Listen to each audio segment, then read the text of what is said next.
Bonjour à tous, bienvenue dans cette nouvelle édition des Masterclass de l'excellence commerciale. J'ai l'immense honneur et le plaisir de recevoir aujourd'hui le directeur de l'Executive Master des ressources humaines de Sciences Po Paris, Michel Barabel. Bonjour Michel.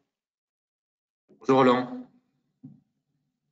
Vous êtes toujours aussi formidable. Merci à tous de votre fidélité. Vous êtes formidable, vous êtes un peu plus de 400 inscrits aujourd'hui. La semaine dernière, nous avons abordé le thème passionnant du management multiculturel grâce à l'auteur Ngoc Nguyen qui nous a partagé son expérience de grandir en Asie, d'étudier aux États-Unis, de travailler en France et de manager des équipes dans cet environnement unique. Aujourd'hui, nous allons continuer sur ce sujet de management et avoir un œil tout à fait expert avec Michel. Avant de commencer, les masterclass de l'excellence commerciale sont rendus possibles par Incentive.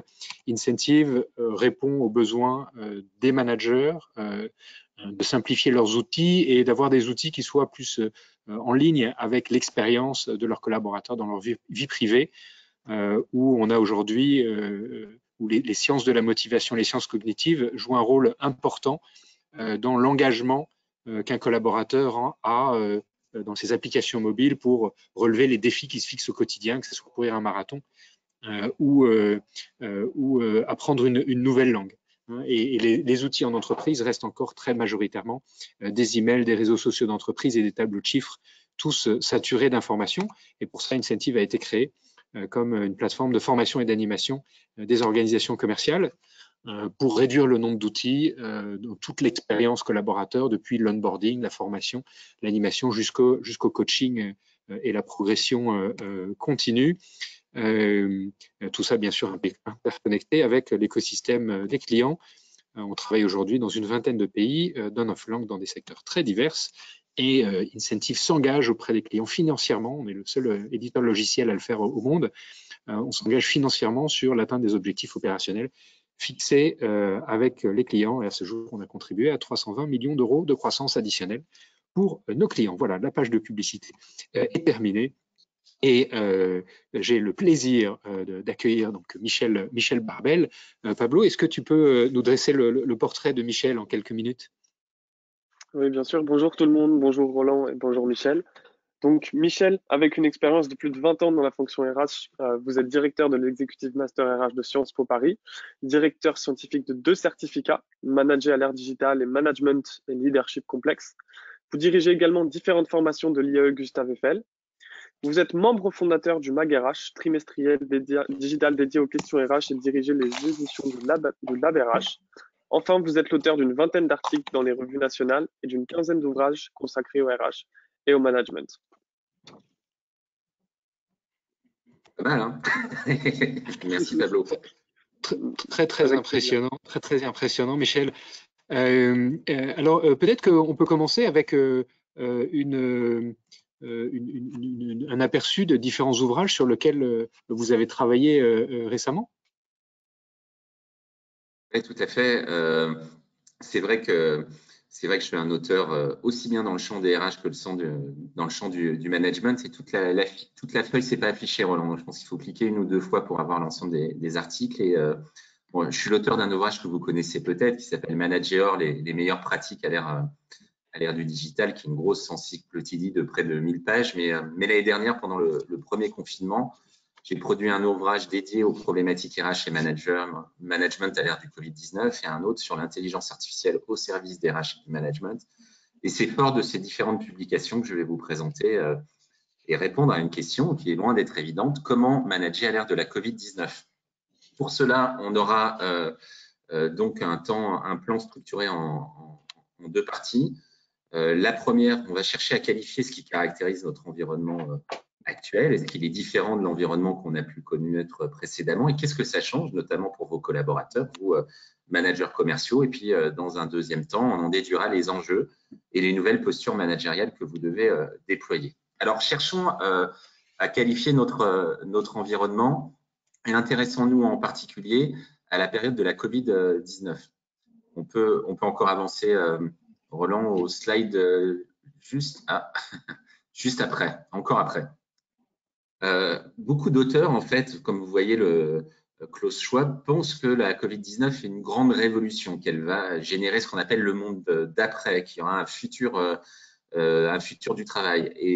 Et en fait, moi, après une étude assez approfondie, j'ai plutôt l'impression que cette ère Covid-19, elle a amplifié un certain nombre de phénomènes qui sont au jour dans nos organisations et dans notre environnement depuis une vingtaine d'années.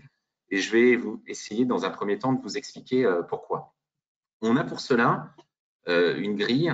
On peut enchaîner, Roland. Vous connaissez peut-être, juste avant, pardon, une grille que vous connaissez peut-être, un acronyme VUCA. On entend beaucoup parler. Notre environnement serait devenu volatile, éphémère, difficile à appréhender, incertain, plus de possibilités de faire de la stratégie complexe, trop d'éléments pour pouvoir l'appréhender dans sa globalité, ambigu, avec des signaux contradictoires.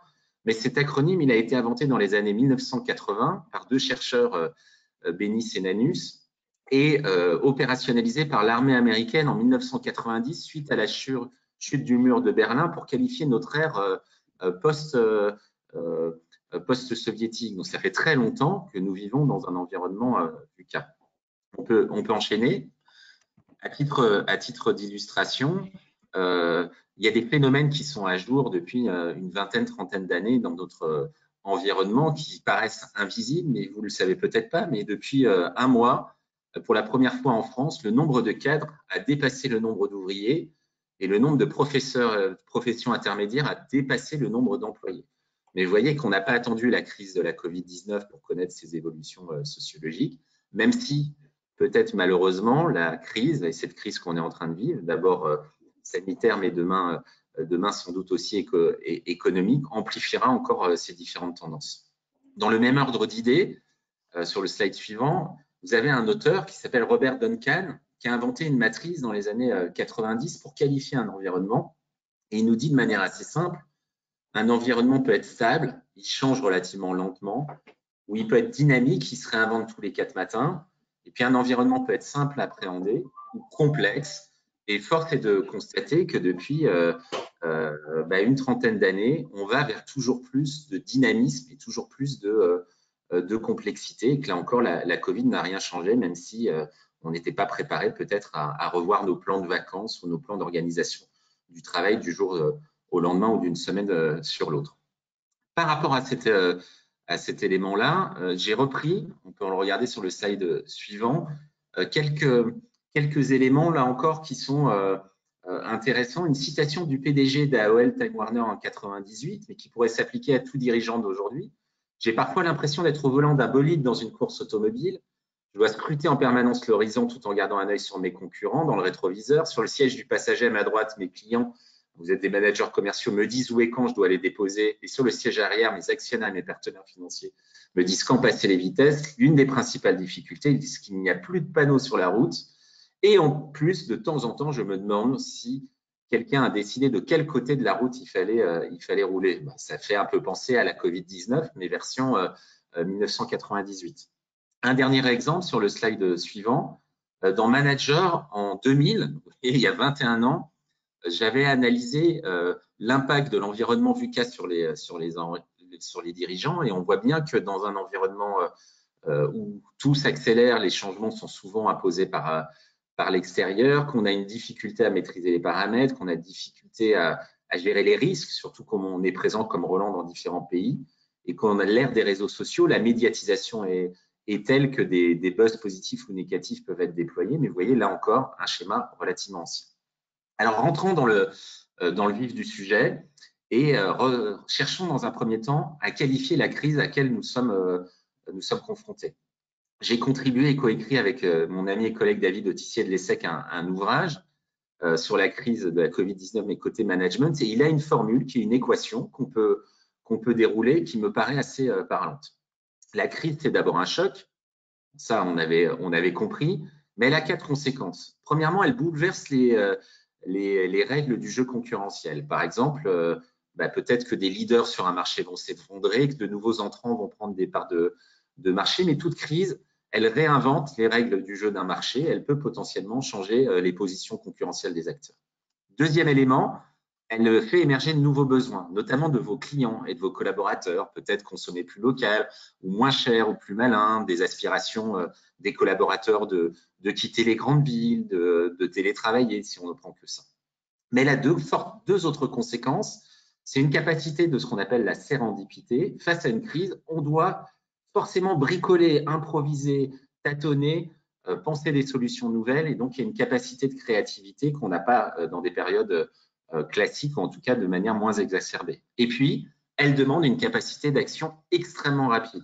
La seule règle, en fait, c'est l'action. En fait, on peut regarder juste la fin de la slide, c'est que finalement, dans des périodes de crise, comme c'est inédit, ça ne sert à rien finalement d'aller chercher dans le passé des solutions ou de chercher à inventer un protocole miracle. C'est véritablement la multiplication des initiatives qui va vous permettre à un moment d'identifier de bonnes réponses, de l'escaler, de les industrialiser. Et donc, pas de posture passive face à la crise. C'est le moment, au contraire, il faut tenter le plus de choses possibles. Par contre, dans des périmètres relativement restreints. Et puis, fort de ces multiples actions, trouver le chemin pour sortir de cette crise. Par rapport à ce contexte, il y a une inversion assez clé qui vont s'afficher. C'est-à-dire que dans le monde traditionnel, le rang 3, c'est qu'on cherche potentiellement à ce qu'un individu ait des capacités d'adaptation au quotidien, des capacités de résilience. Éventuellement, ce qui est mieux, c'est qu'il sache optimiser le présent. Et puis, la capacité la plus valorisée de rang 1, c'est cette capacité à se projeter vers le futur. La capacité d'anticipation. Par exemple, peut-être que quand Roland a lancé Incentive, il a pensé avant les autres à un business model, à un marché, il a déployé une solution et il a eu un gain par cette prise de risque et d'anticipation. Mais dans des périodes de crise, c'est plutôt le contraire qui se passe, et on peut afficher la deuxième partie du slide en même temps, c'est que ce qui devient le plus important, c'est de survivre, donc d'avoir des capacités de résilience et de flexibilité personnelle. Et puis, il faut bien sûr contenir la crise et optimiser le présent. Puis la stratégie et le futur, on y pensera dans un deuxième temps. Par rapport à ça, on a comme enjeu de développer ce qu'on appelle la notion d'antifragiliser des collaborateurs. Alors, je ne sais pas si vous connaissez ces travaux de Taleb, qui est un chercheur libano-américain qui a sorti un premier ouvrage qui s'appelle Les signaux noirs. C'est un peu ce qu'on vit en ce moment, et puis un deuxième antifragile. Mais il nous dit finalement que face à la crise, il y a trois types d'individus. Le collaborateur ou le manager fragile, c'est quelqu'un qui perçoit la crise comme une catastrophe, un affaiblissement, parce qu'il est dépendant à l'environnement et puis il privilégie les environnements stables et prévisibles. Dans sa vision, dans le meilleur des cas, après la Covid-19, il reviendra à sa situation initiale, mais avec des séquelles. Ça sera moins bien demain. Et à l'autre bout du continuum, le collaborateur antifragile est au contraire quelqu'un qui voit la crise comme un challenge à relever, une occasion de se renforcer. Il va déployer des apprentissages, des postures réflexives pour chercher à capitaliser sur la crise, à innover et à sortir plus fort de la crise. Ce que nous montre Taleb, c'est qu'on a tous tendance, quand on a été peu exposé à une crise, à être plutôt fragile et qu'on doit tous développer des capacités d'antifragiliser. En particulier, on va le voir dans le slide suivant, en tant que manager et en tant qu'organisation, on doit premièrement réduire la dépendance individuelle des gens aux prévisions, puisqu'on ne peut plus prévoir demain. Vous voyez que le gouvernement, il ne peut rien, se trompe tous les 4 matins là-dessus. Donc, il faut accepter cette posture d'humilité et d'incertitude face au passé. On doit sortir d'une tyrannie de l'expertise et plutôt privilégier l'apprentissage avec ce fameux slogan « J'apprends, donc je suis ». Et puis, dans les organisations, on doit créer des environnements bienveillants, encourager les initiatives. Je ne sais pas si vous êtes familier de ces deux termes, les serial learners, des apprenants permanents, des gens qui ont le goût d'apprendre quotidiennement et en continu, et puis des rebelles constructifs. Vous savez, comme cet infirmier de l'hôpital de Moulins, fan de plongée, qui en juillet 2019 s'était acheté un masque Décathlon un peu moderne, intégral, pour aller sous l'eau, et qui, face à la pénurie des masques dans ces hôpitaux, on a fait l'acquisition d'une centaine, les a remis à tous les soignants, et c'est le seul hôpital de France où il n'y a aucun infirmier qui a été, ou infirmière ou médecin qui a eu la Covid-19 face à cette capacité à avoir contourné un outil grand public et à l'avoir adapté. Donc, vous voyez, cette crise de Covid-19, elle nous pousse à produire des comportements d'antifragilité. Sur le slide d'après, comme vous pouvez le constater, c'est mon premier point à vous, managers commerciaux. En période de crise, en fait, on a tendance à se refroidir. On a peur, en fait, on est dicté par des émotions négatives. Est-ce que je vais attraper le Covid? Est-ce que je vais mourir? Est-ce que je vais perdre mon emploi? Donc, il y a un repli sur soi assez classique et une crise existentielle. Quel est le sens de ma vie? Est-ce que j'ai raison d'habiter ici, de faire ce job? Vous avez le devoir, en tant que manager, de pousser vos collaborateurs à exprimer leurs émotions. Mais pas que les positives, hein, pas que les messages d'espoir sur l'avenir, mais aussi les émotions négatives. Et dans les différentes recherches et travaux et enquêtes que j'ai pu mener, les organisations dans lesquelles les collaborateurs ont pu exprimer leurs émotions négatives sont mieux sorties que les autres. Parce que exprimer ses peurs, c'est les extérioriser et c'est pouvoir plus facilement se projeter vers l'avenir et repartir vers un futur souhaitable. Deuxième leçon pour vous, les managers, dans le slide suivant, Roland, c'est que finalement, une crise, c'est le chaos. Et un individu ne peut pas se construire dans le chaos. Donc, un individu a besoin de ce qu'on appelle des points invariants, de repères, de sanctuaires, de rituels. Sinon, ses capacités de rebond et d'apprentissage vont être limitées. En tant que manager, vous devez créer des routines organisationnelles qui amènent de la quiétude à vos collaborateurs. Un rendez-vous à telle heure, un café virtuel, des réunions, des cycles.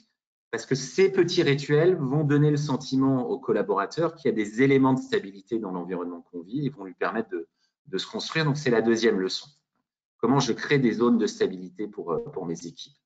Troisième leçon, dans le slide suivant, en fait, vous êtes des managers commerciaux, Roland est un dirigeant, donc vous avez été sur le pont pendant cette crise. Cellule de crise, interpréter les textes législatifs, préparer l'activité partielle, préparer le télétravail, basculer les outils. Vous êtes épuisés, mais vous avez été des acteurs. Vous avez le sentiment de pouvoir peser sur cette crise, de pouvoir faire la différence. Beaucoup de vos collaborateurs ont au contraire été en posture passive. Ils ont subi la crise. Il est extrêmement important de leur donner du pouvoir, de leur permettre aussi d'être en situation d'acteur pour qu'ils aient le sentiment d'être maîtres de leur destin.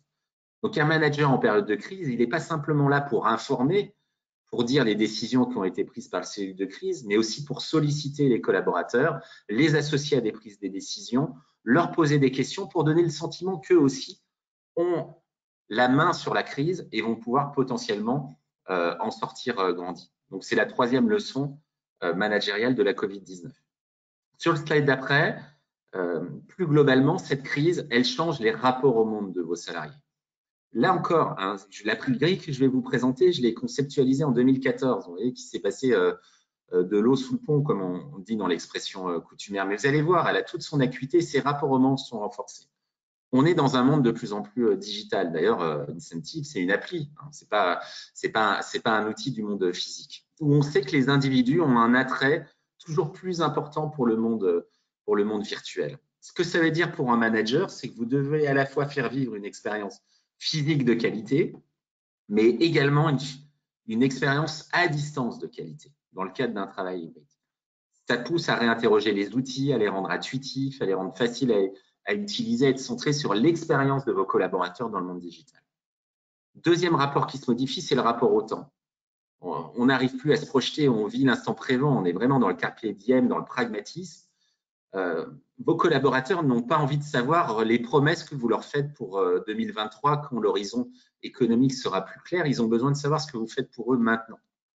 Et ça, c'est compliqué pour un manager en période de crise d'arriver à formaliser les actions, les promesses qu'on fait pour aujourd'hui alors qu'on est soi-même dans un rapport flou au futur. Mais c'est extrêmement important. Les gens n'arrivent plus à se projeter à 3-5 ans parce qu'ils ne savent pas de quoi demain sera fait et si vous pourrez tenir ces promesses-là. Le troisième temps, c'est le rapport à l'espace. Grâce au cloud, grâce à la virtualisation, on est tous en train de revenir des nomades. Le 19e, le 20e siècle, c'était le sédentaire. Il allait au bureau de 8h ou de 9h à 18h au même endroit. Et on voit que potentiellement, de plus en plus, on veut travailler n'importe où, n'importe quand, sur n'importe quel outil qu'on va devoir organiser en tant que manager, quand c'est possible, bien sûr, parce qu'il y a des emplois pour lesquels, malheureusement, ce n'est pas possible, cette organisation de l'espace et rendre nos salariés nomades. Quatrième évolution du rapport, c'est le rapport au pouvoir. Vous l'avez peut-être vécu en tant que manager. On ne respecte plus l'autorité hiérarchique. On ne respecte plus une place dans l'organigramme. On a du mal à ordonner des choses à des gens alors qu'on est leur N+1 et que ça semblait totalement accepté et légitime au XXe siècle. De plus en plus, les collaborateurs vont accepter un leadership de compétences. J'accepte de me soumettre à ton autorité parce que je te trouve plus compétent que moi, parce que je te trouve exemplaire, parce que je te trouve bienveillant. Donc, attention aux postures managériales. Ne partez pas du principe que parce que vous êtes manager, les gens vous suivront et accepteront les différents ordres que vous leur donnez. On va passer au slide suivant pour regarder les quatre. Pardon, il y en avait un cinquième. Le cinquième, c'est le rapport au travail. Et vous l'avez peut-être constaté avec effroi, vous avez peut-être des collaborateurs qui sont très investis dans leur travail, mais il y a une mutation sociologique extrêmement prégnante, c'est que les gens finalement veulent avoir une vie et pensent que réussir sa vie, c'est avant tout réussir sa vie privée par rapport à sa vie pro, alors qu'au XXe siècle, c'était le contraire. Il fallait avoir réussi sa vie pro pour réussir sa vie privée. Donc, comment je donne du sens au travail? Comment je montre aux collaborateurs qui sont intégrés au travail que je leur propose? Et puis, les 5 derniers rapports, on va les passer plus rapidement parce que le temps passe, c'est le rapport aux événements et aux situations. On est rentré dans le monde du subjectif, on est rentré dans le monde de l'émotion. Descartes s'éloigne de plus en plus et les cultures doivent être plus fun. Mais ça a aussi des effets pervers, les fake news, les conflits de personnalité, une forme de violence qu'on connaissait peut-être moins dans le monde de l'organisation. Un rapport aux institutions qui s'est délité, elles sont de moins en moins sanctuarisées, les gens sont de moins en moins fidèles, et puis un rapport à la connaissance aussi qui est en train de bouger. C'est vrai que dans un monde 1960 où la durée de vie d'une compétence technique est de 20 ans, on se projette dans la connaissance différemment que dans un monde aujourd'hui ou dans le milieu informatique. Roland, vous me contredirez, certaines compétences informatiques ont une durée de vie de 3 mois, 6 mois, voire évoluent en continu. Les logiciels, on cherche à les faire évoluer en continu.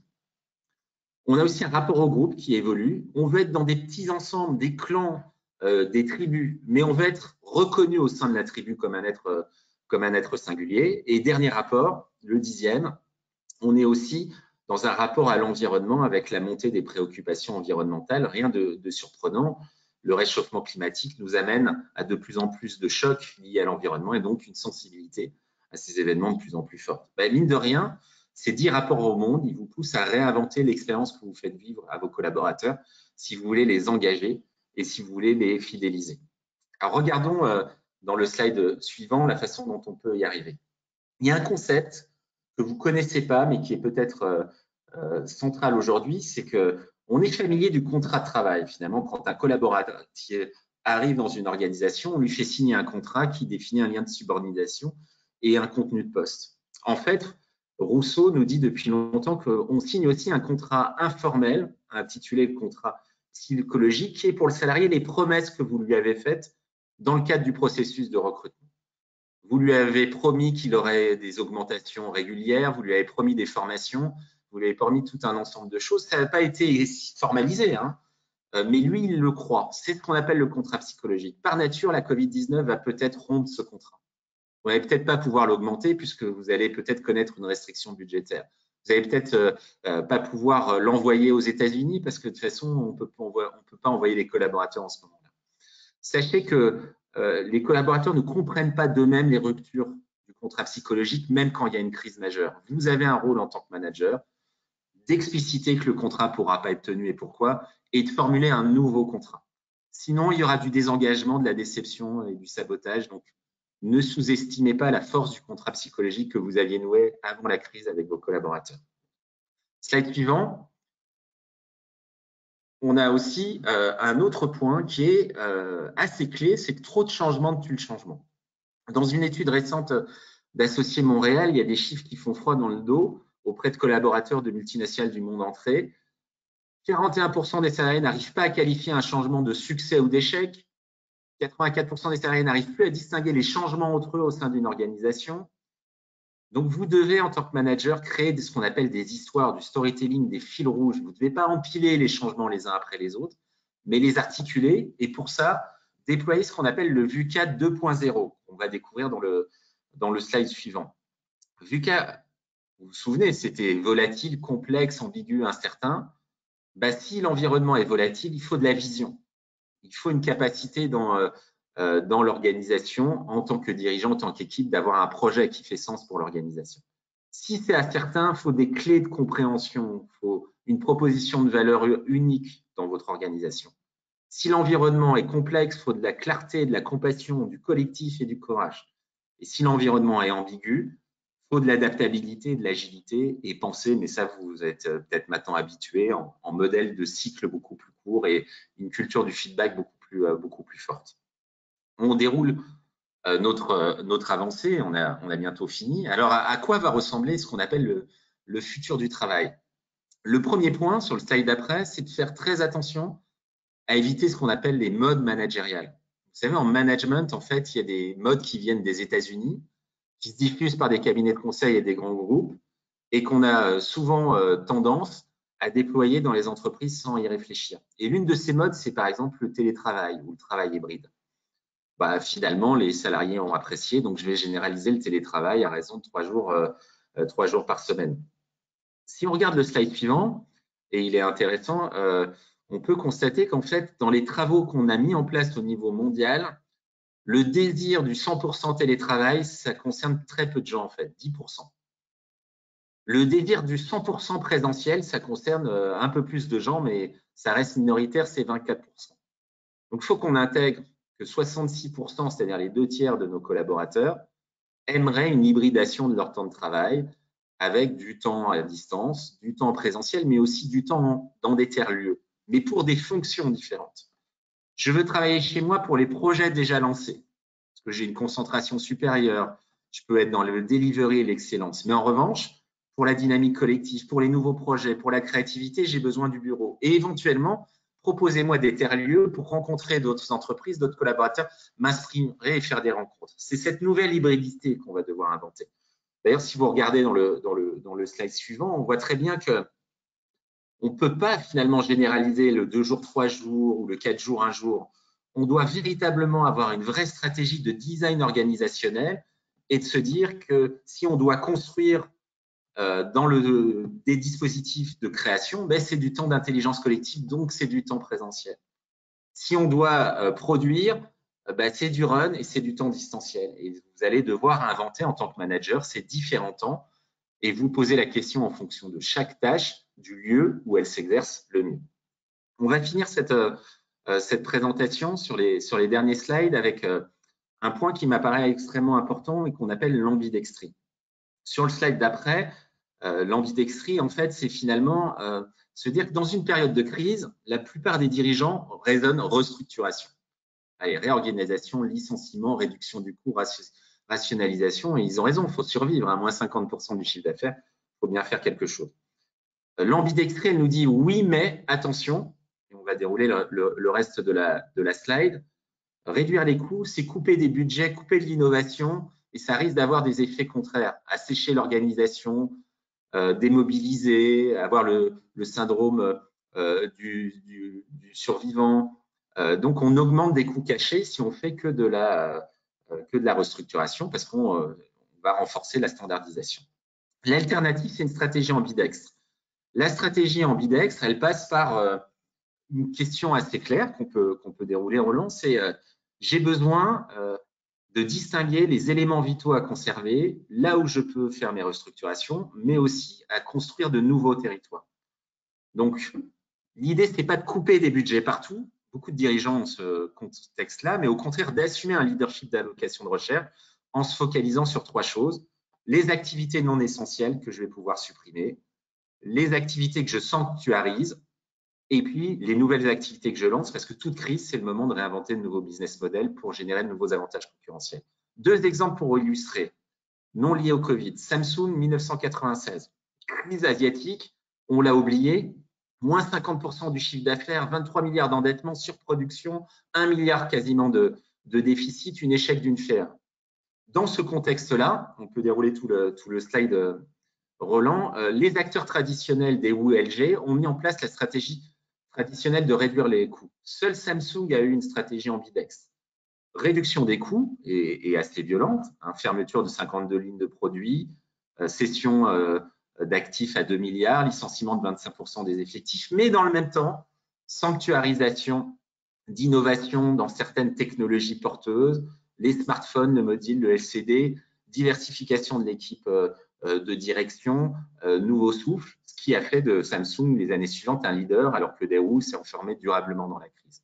Autre exemple pour illustrer l'ambidextrie, sur le slide suivant, le cas Lego, là on est sur la crise des subprimes, vous connaissez tous Lego, plutôt que de faire une simple restructuration, qu'ils font, restructuration importante, moins 10% des produits optimisation PSE, ils ont privilégié un modèle d'open innovation et créé un site sur YouTube qui leur a permis de demander à tous les parents-enfants de partager les résultats avec le reste du monde et la façon dont ils pouvaient déployer les Lego. Et c'est devenu leur système de veille pour lancer des nouvelles innovations. Et ça a entraîné une période de 10 ans de croissance avec plus de 20% de nouveaux produits, avec de forts chiffres d'affaires. En guise de conclusion, et j'en ai fini, vous voyez donc c'est dans la posture sur le slide suivant ambidextrique qu'un dirigeant et qu'un manager commercial doit se construire. Je dois être dans le temps de l'action, dans le temps de la restructuration, dans le temps présent, ce que j'appelle être un maker, et dans le même temps, je dois être un veilleur, un innovateur, préparer la crise, et l'un ne va pas sans l'autre. Je ne peux pas projeter mes équipes simplement sur un monde d'après fait de crise et de perspectives négatives, je dois aussi leur donner de l'espoir. Il nous reste peut-être un slide de conclusion, mais je pense qu'on en a fini. Merci de votre attention et j'espère que ça vous aura été utile. Merci, merci Michel pour cet exposé passionnant. J'aurais une première réaction. Finalement, on est dans une situation pleine de paradoxes. Vous parliez tout à l'heure de tyrannie des experts, mais en même temps de leadership de compétences. Comment est-ce qu'entre managers, on peut réunir ces contraires et apporter à la fois la sérénité aux équipes et puis les emmener vers demain, leur apporter de la stabilité, mais les emmener dans du mouvement. Finalement, la difficulté des directeurs commerciaux et des managers commerciaux qui nous écoutent, elle est là. Alors, c'est peut-être ce concept d'ambidextrie que vous décriviez à l'instant. C'est le concept d'ambidextrie. Je crois que c'est la grande révolution dans le champ du management des dernières années. C'est-à-dire qu'au XXe siècle, on était à la recherche de ce qu'on appelle le one best way à la Taylor, c'est-à-dire un style de management plus performant que les autres qu'on devait déployer, quels que soient les collaborateurs et quelles que soient les circonstances. Et on se rend compte que dans un environnement VUCA, fait de choc et de chaos, un bon manager, c'est quelqu'un qui a différents registres et qui est capable d'avoir une sorte de mallette dans lequel il y a le manager de l'exploitation. Ce manager-là, il a le nez accroché sur les chiffres, il s'est délivré, il suit ses clients, il peut parfois être directif et sur le pont, et c'est pas grave d'être carotte-bâton dans le mode exploitation, par exemple, pour engueuler un gars qui n'a pas atteint ses objectifs de vente. Mais il a aussi la casquette de l'exploration. Il identifie de nouvelles tendances, il participe par exemple à des salons professionnels, il teste de nouvelles solutions logicielles sur les produits commerciaux, il fait tout pour s'améliorer et pour lancer de nouveaux produits. Et il y en a un troisième dont j'ai peu parlé, mais qui est ce qu'on appelle le servant leadership. Il est aussi par moments réconfortant, jardinier pour faire grandir ses équipes, assistant social, garant du développement de ses collaborateurs. Et l'idée, ce n'est pas de les hiérarchiser, c'est de se dire qu'en fonction de l'état psychologique des équipes, de la situation économique et du contexte, il y en a qui vont devenir plus importants que d'autres. Par exemple, le temps de la crise, les équipes sont déstabilisées, c'est le servant leadership qui compte. Les rassurer, leur donner la sécurité psychologique nécessaire pour faire face, les accompagner, leur donner de l'espoir. Et puis le temps 2, c'est de la remettre au boulot et peut-être de passer en posture d'exploration et d'exploitation. Et je pense que c'est ça qui est difficile parce qu'on a plutôt tendance à travailler certaines forces, alors qu'aujourd'hui, le manager doit avoir plusieurs styles qui vont varier en fonction des situations et du degré de maturité. Par exemple, des moments où on va totalement être dans le laisser-faire. Ces équipes sont matures, ils se débrouillent bien. Il va, plutôt que de les emmerder avec un reporting qui va assommer tout le monde, il leur laisse un degré de liberté quasiment total, mais tout d'un coup, il y a un incident, il y a un problème avec un client, il atterrit comme sur une piste d'hélicoptère, il remet les choses au carré et il reprend le contrôle. Donc, on n'est pas habitué à devoir autant varier finalement son style et c'est ça qu'il va falloir apprendre à faire dans le monde du management. Mais finalement, est-ce que ce que vous décrivez, Michel, de ce manager Shiva capable à la fois de rassurer, d'explorer, de laisser faire, de diriger, est-ce que ça, c'est pas un nouveau modèle de type de manager idéal? Non, parce qu'en fait, là, on donne des principes et on n'explique pas la proportion. C'est ça qui était gênant avant. C'est-à-dire que dans les modèles d'avant, on disait tous transformationnels, ou le bon manager, il est charismatique, ou c'est pas un bon manager. Là, on explique finalement que c'est situationnel et par nature, du coup, à chaque situation, il y a un bon modèle, mais qui va matcher qu'une période donnée. Donc, bien sûr, il y a un contexte qui est propice à un bon style de management, mais qui doit potentiellement se réinventer. Et après, je pense que ce qui change aussi, c'est dans des environnements VUCA, les contextes d'entreprise vont devenir de plus en plus singuliers. La culture d'entreprise va devenir de plus en plus distinctive. Et donc, ce que fait Danone, Nestlé ne pourra pas le faire. Ce que fait Incentive, l'autre startup du même domaine le fera faire. Et donc, c'est un encouragement à aller assumer un travail en profondeur de son équipe, de sa culture, de son marché pour inventer la dynamique managériale et les postures qui vont bien dans ce contexte donné. D'ailleurs, ce qui est intéressant dans le champ du management, c'est qu'avant, des auteurs comme Gary Hamel ou autres nous disaient l'innovation la plus valorisée, c'était l'innovation produit ou l'innovation technologique. Mais finalement, dans un monde de l'IA, elle peut être facilement imitable. On est obligé, les barrières à l'entrée peuvent être faibles, on est obligé de la réinventer en permanence. Et d'ailleurs, ce n'est pas toujours le premier arrivé sur le marché qui rafle la mise. On l'a vu avec les Airbnb qui sont arrivés très tard, par exemple, sur le marché de la location de domicile. Il y avait des Abritel et il y avait des acteurs bien avant eux. Donc, dans ce contexte-là, il y a un travail de fond que le manager doit entreprendre, éviter les gourous, éviter les modes managériales et vraiment bosser sur le design organisationnel et bien savoir finalement ce qu'est sa boîte, sa culture, ses équipes, comprendre leurs affinités, passer plus de temps aussi potentiellement avec les collaborateurs et moins dans des certitudes. Un grand merci pour cet entretien. On va libérer ceux de nos éditeurs qui doivent retourner à leur tâche quotidienne. Si vous avez encore quelques minutes, Michel, je vous retiendrai très volontiers pour 10-15 minutes de questions-réponses avec nos auditeurs. Avant de passer aux questions-réponses, peut-être quelques idées bonus. Alors bien sûr, les idées bonus, précipitez-vous sur les livres passionnants, notamment les RH à l'ère du Covid de Michel, et puis la Bible du manager, hein, une somme, presque une somme théologique du management, on pourrait dire. Donc vous avez bien pour coup, Roland, ça fait de l'anti-pub. Attendez la nouvelle édition 2022. Il y aura un ROI plus intéressant puisqu'elle aura intégré toutes les leçons de la Covid-19. Merveilleux, merveilleux. Ça, on en est déjà, donc ça sera la 4e édition, c'est ça? Exactement. Parfait. Et puis un TEDx talk d'Amy Edmondson qu'on a sélectionné, How to Lead in a Crisis, et également un livre de Stephen Fink sur le management en temps de crise, hein, planifié pour l'inévitable, que l'on vous conseille également. Voilà. Si vous avez des questions, n'hésitez pas à les poser dans l'interface de GoToWebinar qui est à la droite de votre écran. On sera ravis de les prendre et Michel sera ravi d'y répondre. Alors, les premières questions arrivent. Alors oui, on a une question du coup de Arnaud qui nous demande comment gérer l'obsolescence de plus en plus rapide des compétences. Avec la durée de vie d'une compétence technique moyenne, elle se rapproche des 3 ans, même si c'est caricatural, hein, parce qu'on a certaines qui ont une durée de vie de quelques mois et d'autres qui ont une durée de vie de 5 à 10 ans.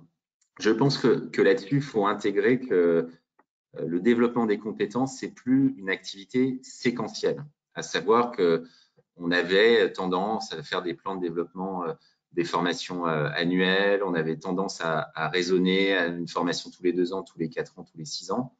En fait, un individu doit se développer en continu. Ça passe par 3 choses.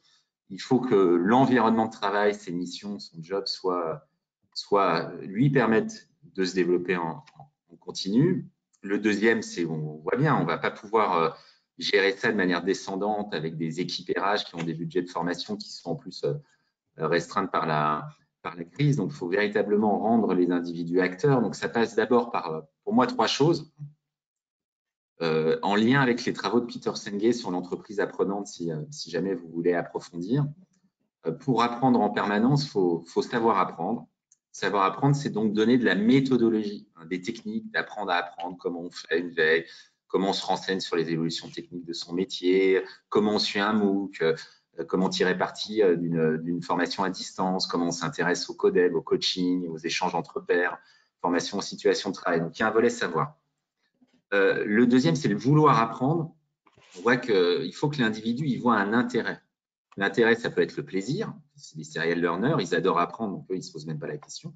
Mais vous avez dans des équipes des gens qui ont des fractures par rapport au savoir. Ils ont été en échec scolaire, pour eux, savoir, c'est qu'ils ne sont pas bons, donc c'est plutôt une sanction. Donc, comment on leur montre et on les accompagne dans le fait que c'est intéressant pour eux, qu'il y aura un impact sur leur employabilité, un impact sur leur carrière. Il y aura tout ce volet-là. Et puis, il y a le troisième volet, c'est pouvoir apprendre. Et là, vous, les managers, vous avez un rôle clé. Pouvoir apprendre, c'est ce qu'on appelle des environnements capacitants, c'est-à-dire un manager qui apprend et qui partage ses apprentissages aux équipes, qui joue le rôle de rôle modèle et qui est exemplaire. Un manager commercial, c'est quelqu'un qui arrive à sanctuariser les temps d'apprentissage, même s'il y a du chiffre d'affaires. On avait dit que tu te formerais de 16h à 18h. On garde cette séquence. C'est pas simple à faire hein, quand on a la pression du quotidien. Et donc, apprendre en continu, ça passe par ces 3 leviers-là. Savoir, vouloir, pouvoir et rendre l'individu acteur de son propre développement. Progressivement, bien sûr, hein, parce qu'il ne va pas devenir acteur du jour au lendemain. Merci beaucoup pour cette réponse très complète. On continue avec une autre question, du coup. Quels sont, selon vous, les principaux défis pour les RH dans les prochaines années? Alors là, on est passé RH. Hein. Il n'y a pas que des commerciaux dans la salle. Pour les équipes RH, je vois plein de défis, hein, mais je vais en lister quelques-uns. Il y a un défi de frugalité pour moi parce que cette crise va resserrer les budgets, donc il faut apprendre à faire plus avec moins et donc beaucoup plus mobiliser les pépites internes, être en capacité de recycler les produits, faire moins appel aux prestataires externes et plus compter sur ce qu'on est capable de déployer soi-même. Et un deuxième défi, c'est un défi d'agilité. La crise, elle a démontré que les équipes RH pouvaient pondre en 24 heures des plans Covid ou basculer des formations en quelques semaines, alors qu'avant, ça prenait quelques mois, voire quelques années. Donc, produire des solutions plus vite. Un troisième, du coup, fort de cette nécessité d'agilité et de frugalité, c'est de bien choisir ses combats, prioriser les actions RH sur les besoins vraiment prioritaires des gens, éviter les gadgets, vraiment bien comprendre ce qu'attendent les gens en permanence. Et puis après, derrière, il y a des défis plus structurels qui est l'apport des technologies, de la data, de l'intelligence artificielle dans les RH, qui est un axe de recherche important pour moi. De nouvelles façons de travailler, de nouveaux environnements de travail pour stimuler l'engagement, la coopération et la créativité. Mais là, pour le coup, vous êtes sur mon sujet de prédilection, donc je vais m'arrêter là parce que je pourrais y passer des heures. Entendu. Je conclue du coup avec une dernière question de Thierry qui nous dit « Très dense et instructif, la formation et le coaching des managers deviennent une priorité de plus en plus visible. Avons-nous un gap visible et mesuré ?» Je pense qu'en fait, il ne faut pas voir les évolutions managériales en cours comme on le voyait les changements au XXe siècle, c'est-à-dire un état 1 insatisfaisant et la volonté de devenir un manager à un état 2 qui nous mettrait tranquille, mais il va y avoir un vrai gap hein, pour passer de 1 à 2. Tout ce qu'on se dit, pour moi, c'est plutôt des idéotypes et de l'amélioration en continu. Donc, ne vous faites pas des plans de révolution et de transformation et de réinvention, vous ne les tiendrez pas, la barre sera trop haute. Donnez-vous des objectifs de long terme et soyez vraiment dans un dispositif d'amélioration continue et de progrès continu et transformation continue de vos pratiques, logique de petits pas, dans ce qu'on appelle les quick wins en anglais, des petites victoires et une trajectoire d'amélioration. De toute façon, il y a des grandes leçons qu'on retire du management. Au XXe siècle, on recrutait des managers parce que c'était des bons performeurs, des bons experts.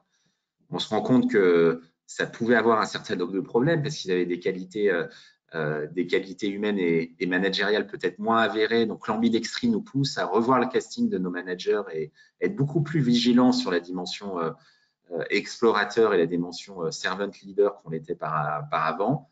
Et là encore, pour vous, les managers, ne vous réinventez pas tout seul, réinventez-vous avec vos équipes, faites de la co-construction avec collaborateurs, faites-en aussi des copropriétaires de nouvelles organisations et ne vous prenez pas la tête, stratégie des petits pas, les petites victoires, un idéal type à long terme, mais avec des progrès continus et réguliers. C'est un conseil très pragmatique que je donne là-dessus. Merci beaucoup, Michel.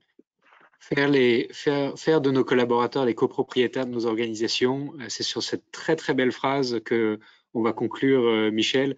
Un grand merci, vous nous avez fait voyager, à travers la gestion de la crise et la formule d'Autissier. Vous nous avez fait voyager à travers le développement de collaborateurs antifragiles. Vous avez fait voyager dans l'histoire avec les exemples de Lego et de Samsung. C'était à la fois théorique, académique, très pragmatique. Vraiment un immense merci Michel pour cette masterclass de haute volée. On sera ravis de vous accueillir pour la présentation de votre nouvelle édition peut-être de Manager ou d'un autre ouvrage que vous lancerez. Merci d'avoir partagé cette expérience et cette expertise avec tous nos auditeurs aujourd'hui. Donc on se revoit, j'espère, très bientôt. Et puis on se voit avec nos auditeurs. Et Michel, vous êtes bien sûr le bienvenu pour notre masterclass de jeudi prochain, où nous accueillerons Nicolas Bergerot, un vrai entrepreneur, fondateur de l'Atelier des Chefs, qui nous parlera de comment créer des formations pour tous les métiers, et notamment les métiers de terrain. On sait que les commerciaux sont très souvent sur le terrain, et il nous parlera de son expérience de formation des métiers manuels, puisque à l'Atelier des Chefs, il a beaucoup d'équipes qui mettent la main à la pâte, au sens propre du terme. Voilà, merci à tous pour votre fidélité. Merci Michel pour votre brillante intervention. On sera ravis de vous accueillir très prochainement, et je vous souhaite une bonne semaine. Merci, bonne semaine. Au revoir. Au revoir Michel.